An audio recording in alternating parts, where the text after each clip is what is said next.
Euranet Plus Panorama is a weekly review of European news broadcast by our network of EU radio stations.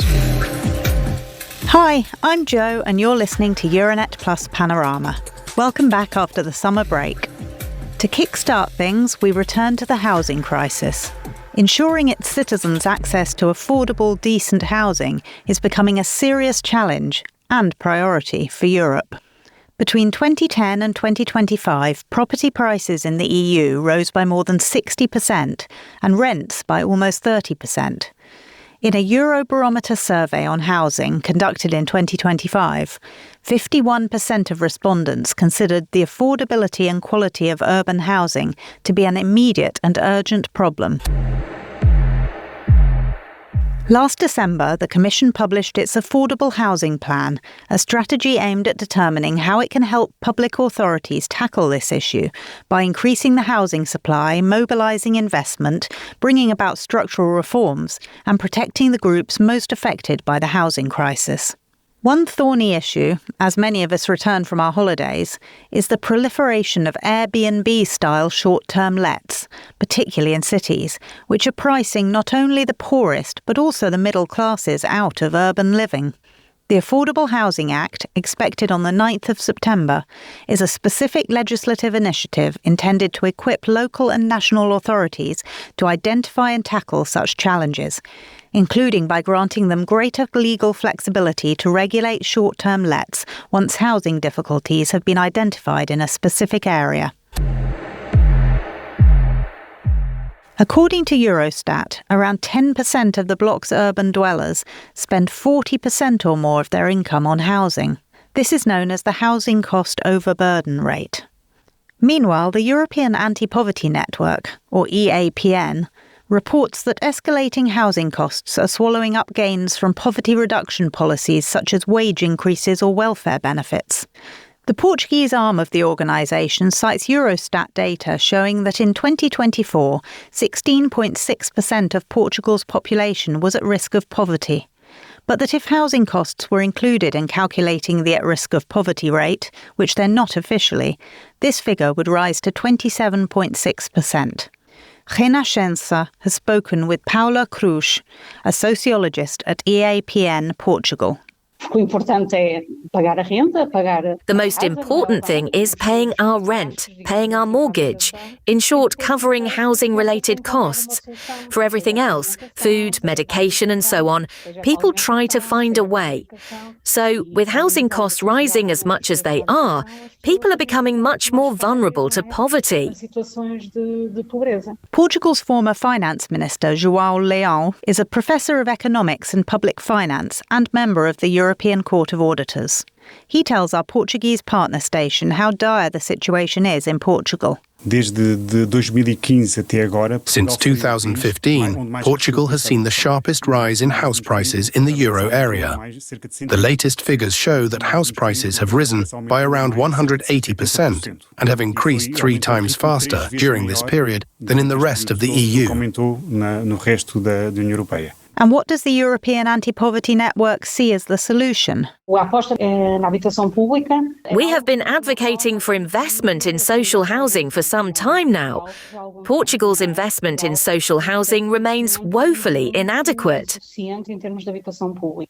In neighbouring Spain, architect and urban planner José María Ezquiaga looks at the causes of the crisis, the challenges that lie ahead, and the role of social housing in a wide-ranging interview with Es Radio Castilla y León. He begins by explaining that over the last few decades, Spain has seen significant population growth, driven to some extent by external migration. Pero el resultado de esta situación The result of this situation is that there has been a shortage, a demand for housing at a time following the economic crisis when housing production in Spain has plummeted. The Bank of Spain has estimated that this shortfall is currently growing at a rate of almost 100,000 homes a year, and that in 2025 we were already facing a shortfall of 600,000 homes. But internal migration, he goes on, is complicating matters further. An internal migration that is still taking place from small towns to medium-sized towns and from medium-sized towns to major cities, and above all to the large metropolitan areas of our country. People have sometimes spoken of there being a crowded Spain and an empty Spain. When it comes to housing, the situation is rather similar. There is a Spain where prices have skyrocketed, and there is a Spain where there is plenty of housing, and above all, potential for future development. But these projects aren't getting off the ground because there is no demand.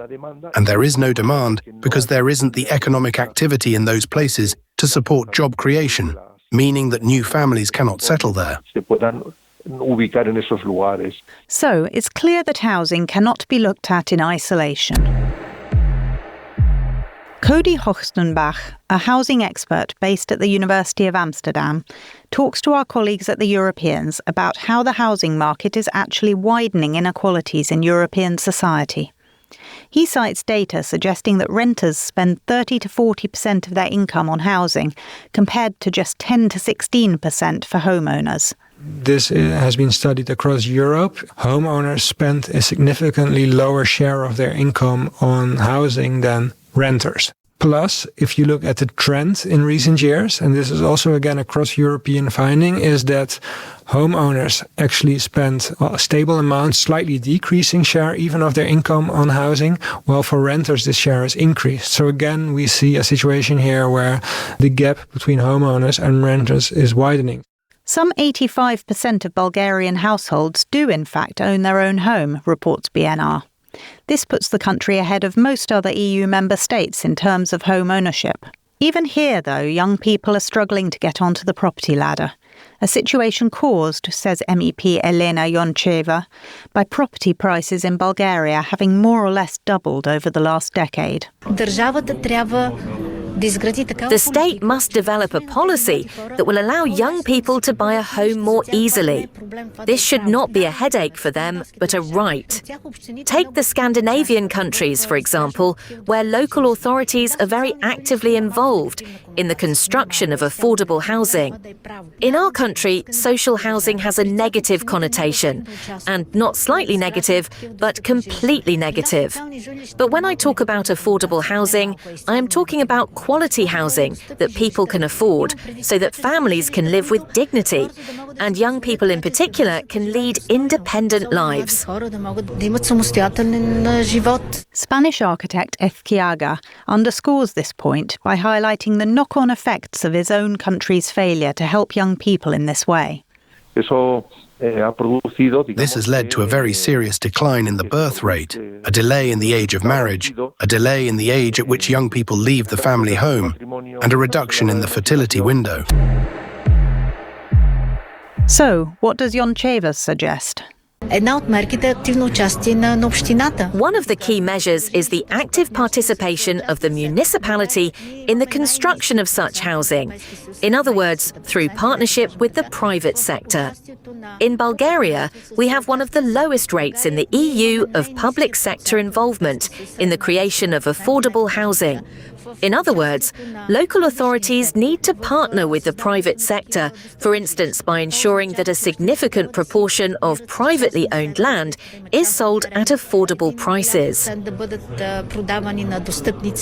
Ezquiaga is in agreement, but adds that there is also a lot of untapped potential out there in the form of unused publicly owned land.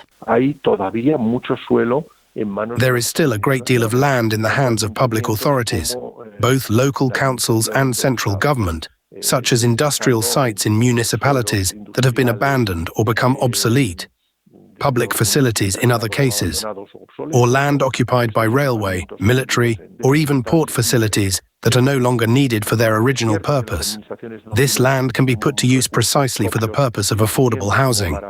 It's true that public authorities don't have sufficient resources to carry out many of these developments on their own, but they can make use of public-private partnership schemes where affordable prices can be guaranteed while harnessing private sector management expertise and investment. The Commission estimates the housing investment shortfall to be around €150 billion per year across Europe. In this context, it's attempting to resolve the investment issue, notably by using EU and European Investment Bank funds to mobilise national, municipal and private capital, particularly through InvestEU. As part of its European Affordable Housing Plan, the Brussels executive intends to mobilise an additional €10 billion in housing investment for the 2026 to 2027 period, and it's in the process of launching a pan-European investment platform for affordable and sustainable housing to support the collaboration between public authorities and private investors. A joint working group tied to this platform was launched in June to shape financing solutions for both new constructions and renovations, with its first formal meeting coming up this autumn. Brussels is also seeking to address the mismatch between the housing being built and actual needs. This involves offering appropriate incentives to the private sector to prevent speculation, identify areas where the needs are most acute, and so on. So that's it for today. We're back in the swing of things now, so don't forget to tune in again next week.